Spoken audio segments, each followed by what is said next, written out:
Pero may kaunti na lang. Yung nakakatanaw. Sabi ko kanina at ako'y nakatayo doon sa tuling yun. Tanaw ko nakako yung hanggang doon sa may pagliko sa sa party yung kanto doon. Opo. Na dati hindi ko yun nakikita. Dati hindi. At ako kako, malaki na ang ipinagbago. Wala pang 24 oras. Ayan. Di ba? Good news.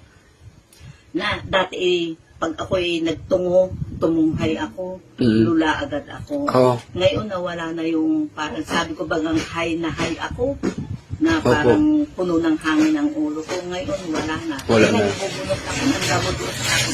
Sige, sabi ko. Pagtunghay ko, ayos lang. Oo, dati talaga nahilo kayo. Talaga pagka gayon, ako hindi pati uminom ng aking Maintenance. Hindi pa ako uminom ng maintenance ko sa blood ko. High blood kayo? May maintenance ako. Pero yung may gamot na pagka yung ramdam ko na ako'y malulula, may suporta agad ako na gamot. Noon. Noon, ngayon hindi pa ako umiinom. Ay, very good.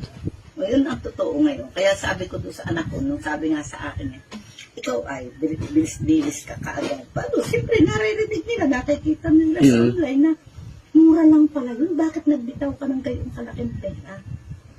Eh di, yan ang sabi ko kanina diyan kay doon sa anak ko at saka kay Susie.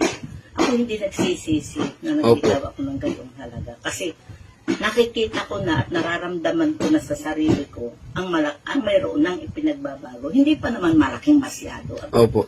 24 hours lang eh. Makaraan ng tanghali tayo nagkukuha. Yun, ang sabi ko. Wala pa 24 hours, no? Wala pa, sa pamayapang mga 12, siguro.